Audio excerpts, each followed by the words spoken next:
Okay. Well, thank you for having me here.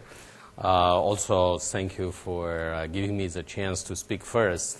Thus, I will not repeat whatever previous speakers have said. When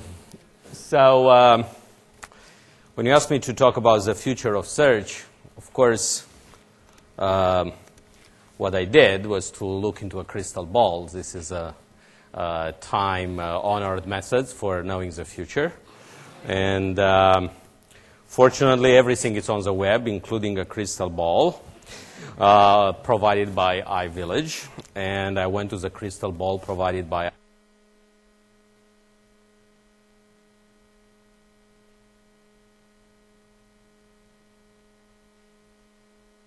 in an advertisement. And can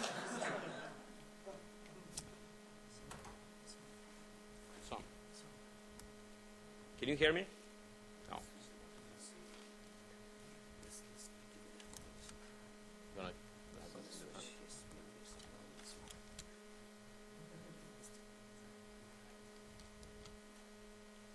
Is it no okay? Okay. So after seeing this advertisement for about this period of time,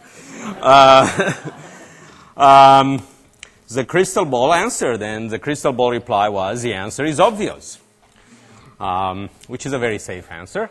However, if you think about it, in reality, the crystal ball really told me what is the future of web search technology.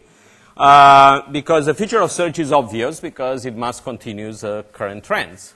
And also, advertising is certainly involved. That's the second conclusion. And the third conclusion is that the web ecosystems allow sites like astrology.com to exist and prosper, which is pretty surprising. I mean, how many people really go to astrology.com? So I'll try to explore those ideas a little bit further. And what I would say is that I think there are two very important trends that will determine the future, at least for the next couple of years. One is really a continuation of a trend that can be observed across probably the decade or 12 years that web search really exists. And this is a trend from syntactic matching to maybe trivial but effective semantic matching. And what I was saying is that the next form of that is going from a query-driven information supply mechanism to a context-driven information supply mechanism. And here advertising plays a great role. And the second aspect, which is related to this ecology that supports astrology.com and similar sites, is that the web starts being used as a social environment going way beyond a communication medium, which means going from a repository of documentary knowledge to a repository of social and personal knowledge, and maybe going from a mostly positive in the philosophical sense, discourse to a normative discourse. So I'll try to cover both of those in this talk. So classic information retrieval, of course, has been with us for 60 years or 70 years or maybe more, and was pretty much based on the idea of a fixed document collection and people having some information needs that can be satisfied by a search. In reality, in terms of the web user, their needs are not informational in nature, and has been a fair amount of work. I started thinking about that almost 5 years ago, and notice that in reality a good number of queries on the web are not informational in nature, but they are, first of all, navigational in nature. People simply do a query into a search engine with no intention to find information. They simply intend to go to a particular site. So we call that a navigational query. And estimates vary, but I believe there are still around 25% of the queries have a navigational intent, or at least a very large component. So people type someone's name. They don't really want information. They want to go to their web page. They type the name of a company. They really don't want information. They just want to get to that web page and see schedules and stuff like that. And then there is a type called transactionals, which really is where people want to do something which is web-mediated, like find the weather in Rome, or download some images, or buy a new Nokia phone. And in these cases, the provider of the service is valued based on criteria which are not information retrieval in nature. For instance, I might want a Nokia phone that's sold by someone who it's a reputable seller, does not charge tax in California. Of course, I pay my use tax at the end of the year, and has good prices or things of this nature. So those are not criteria that are informational in nature. They are not information retrieval criteria. So as a result, I think that commercial web search engines evolve quite a bit. And also, people might think that it's the same box that you always seen. In reality, behind the box, there has been a huge amount of evolution that continues every day.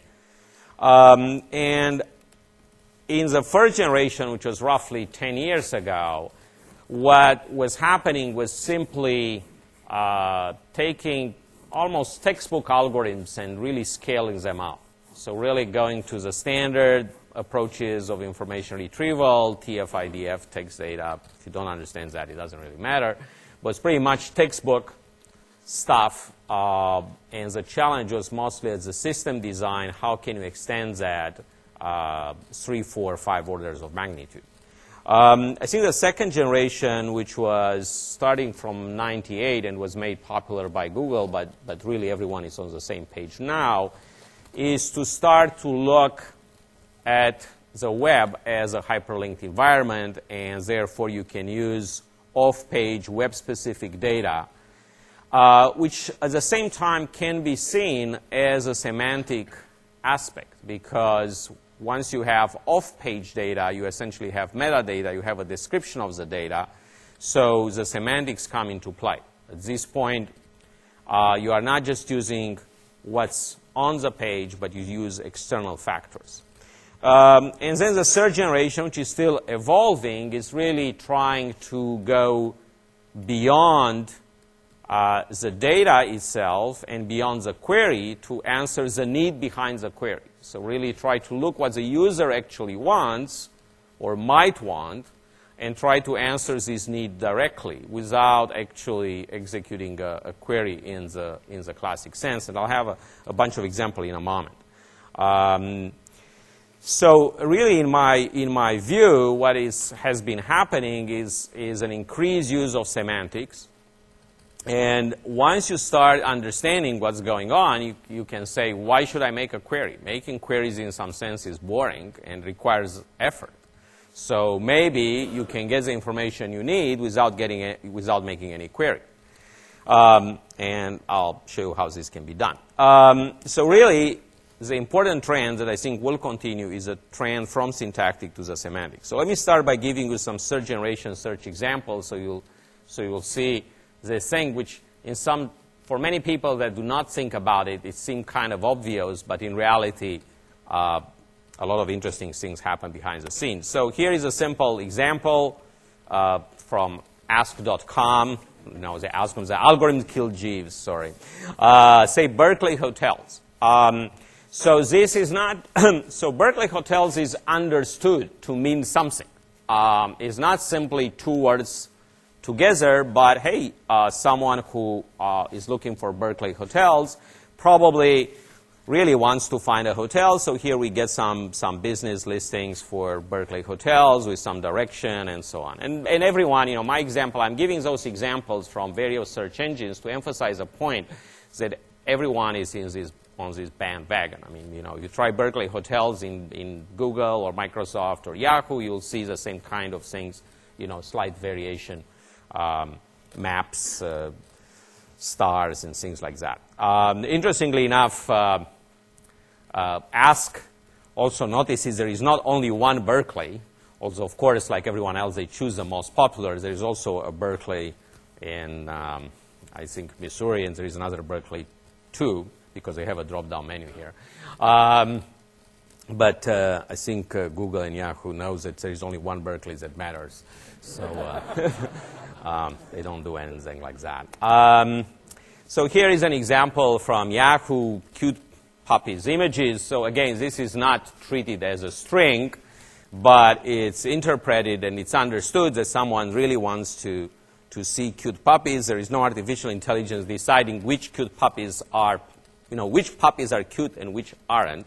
Although you get different results if you simply say puppies images rather than cute puppies images, you get different results. And of course, this is based by tagging. Those apparently were tagged by cute puppies, while other images were just puppies.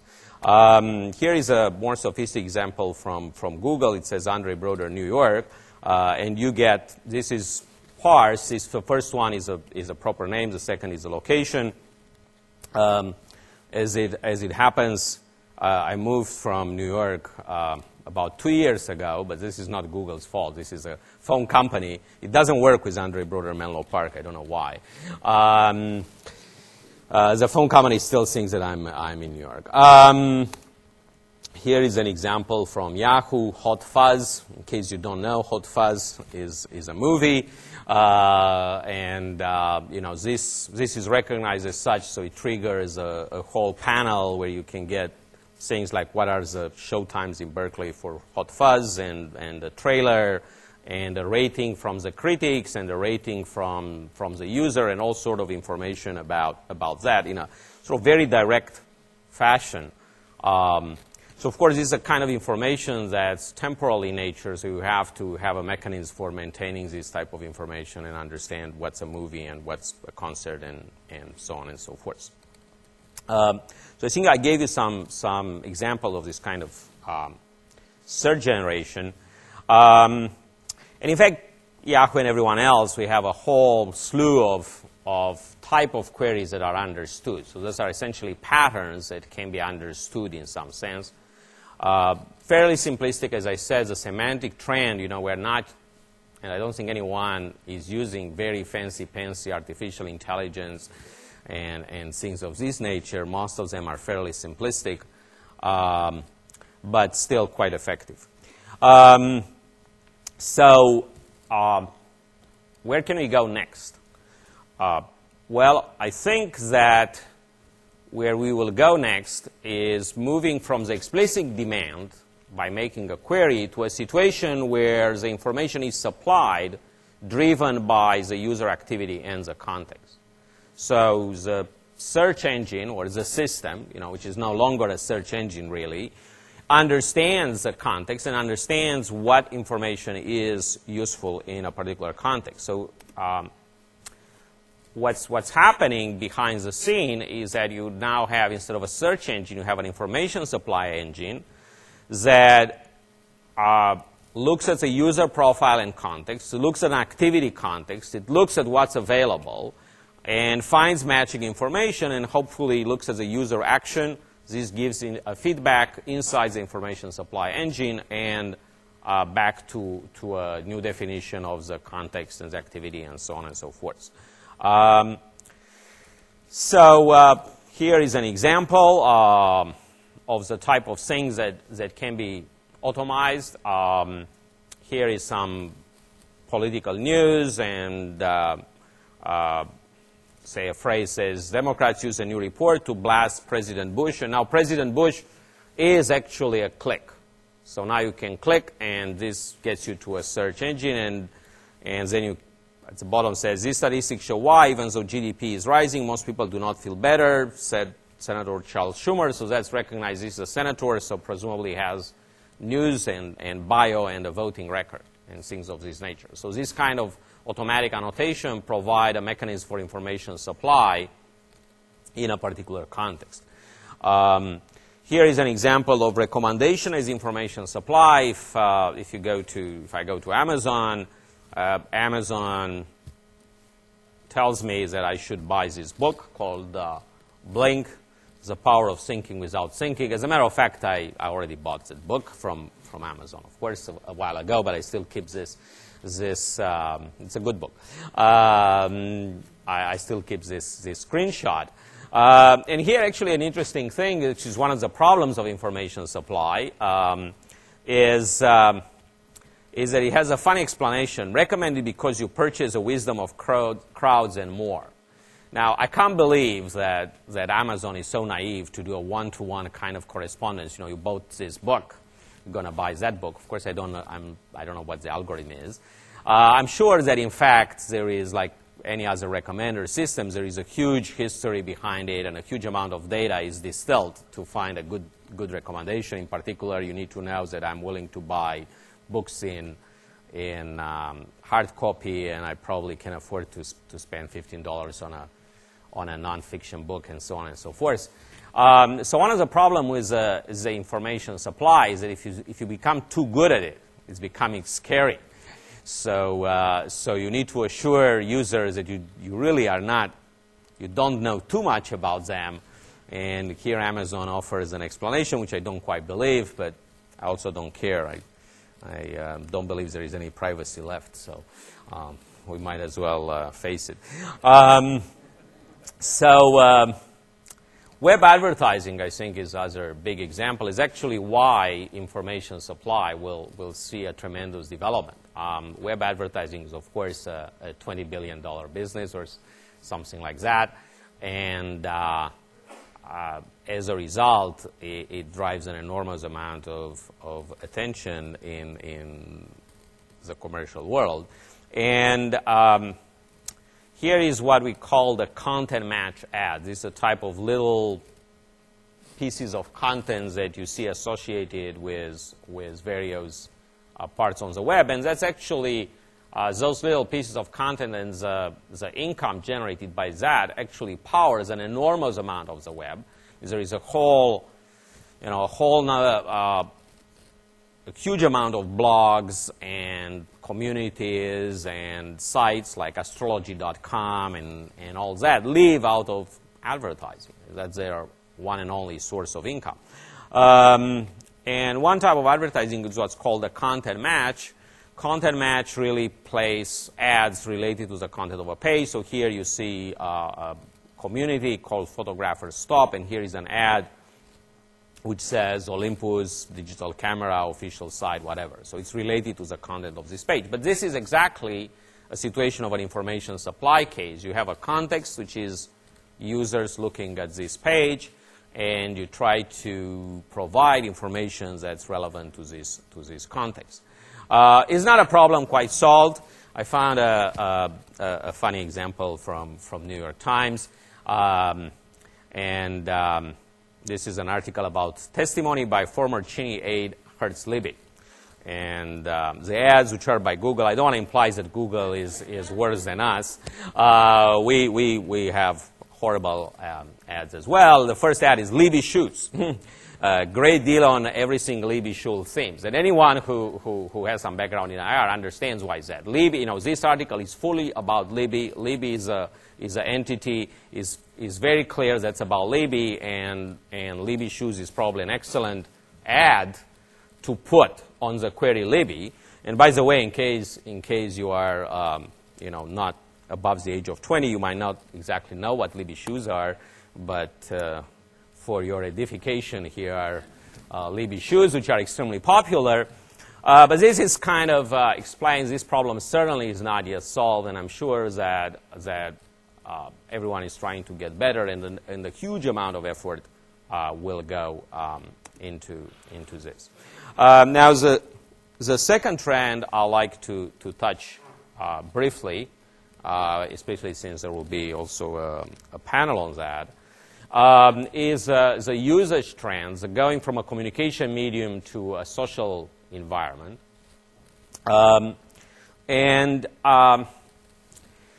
I think it's been recognized for a while that the web is both a technology artifact and a social environment. The Pew Foundation report that sort of follows the social aspects of the web. They have a very interesting program.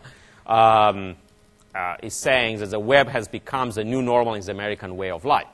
And there are all sort of evidence for that. You call American Airlines, they will say cheaper fare might be available on the web at AA.com. Now, it doesn't make sense to say that unless this is part of the normal availability for people. I mean, they won't say cheaper fares are available in Times Square in New York.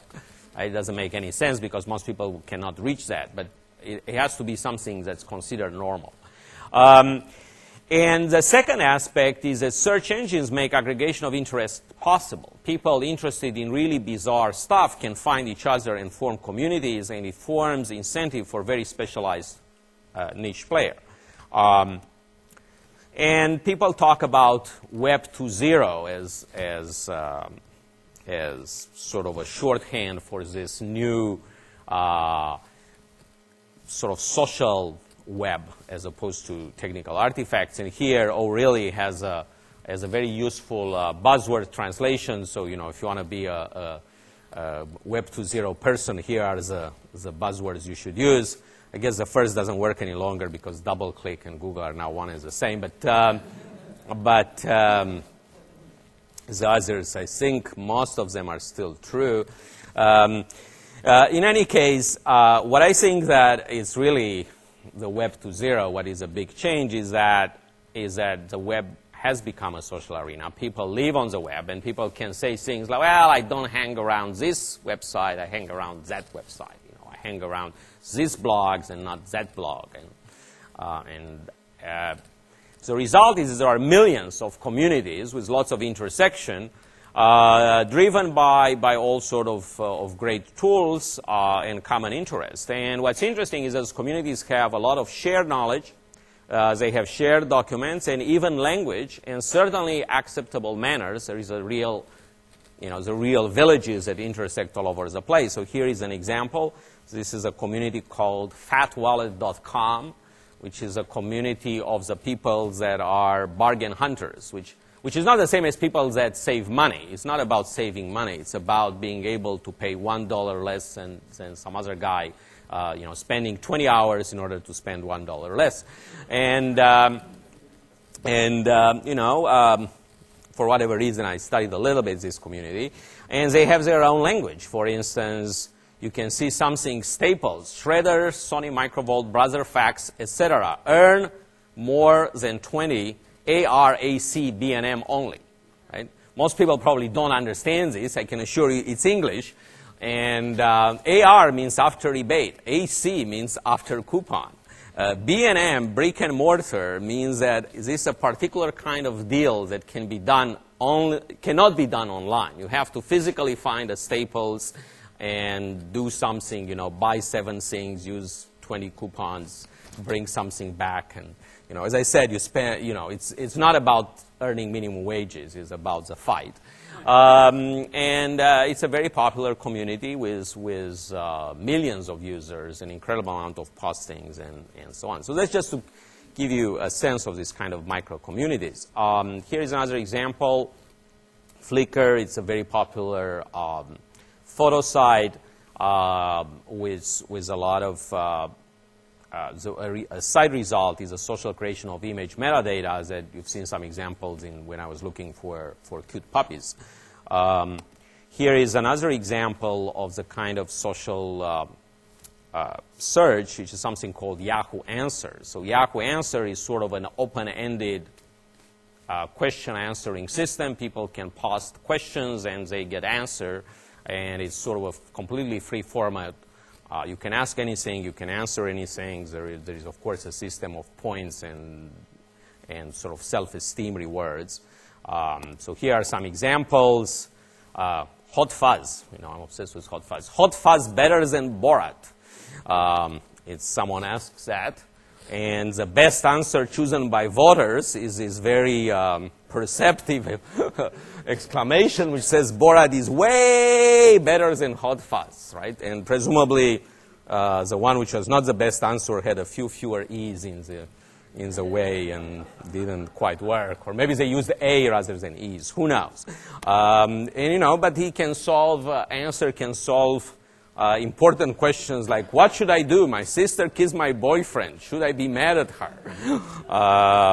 And of course, a lot of that, as I said, those communities tend to have their own language, which unfortunately I'm too old to quite parse. But it sounds you should be mad at her. However, these are also actually, it's not only stupid questions and answered by other kids with nothing better to do. There are actually a lot of questions which are very technical in nature. Here is Molly696, which asked about an Audi S4 problem, who is doing some funky things with the oil temp gauge, which I think it's a, it just proves that it's a real Audi. But a guy who's apparently an Audi tech actually answers that. I actually asked a question in answers that our IT department did not quite know how to do, which had something to do with the Windows registry, how to read it without restoring it. And it turned out that there is forensic software used by law enforcement that will do exactly that. And I found that through answers. So it's actually an amazingly popular outlet. It's also an amazing mechanism where people contribute their knowledge to other people for no tangible benefit. What's interesting is that ultimately social search can satisfy information needs, including what philosophers will call normative information. What should I do? What is your opinion? That's not positive information. Those are not facts. Those are opinions or what things ought to be, and so on. And it combines the wisdom of crowds, the power of human computing. People are much better at recognizing patterns than machine. And of course, it's supported by very sophisticated web technology and user experience design behind the scenes that facilitates those type of interaction. The conclusion is that web-mediated information now takes many forms. There is still information retrieval on a large scale. We certainly haven't solved everything there. There is information supply. There is social search. There are many other things. And behind that, there is an enormous amount of various disciplines, machine learning, statistics, computer science, everything. There are lots and lots of new and exciting problems, and they are waiting for you to solve them. We hope we'll hear from you some solution. Thank you. Thank you so much. Time for questions.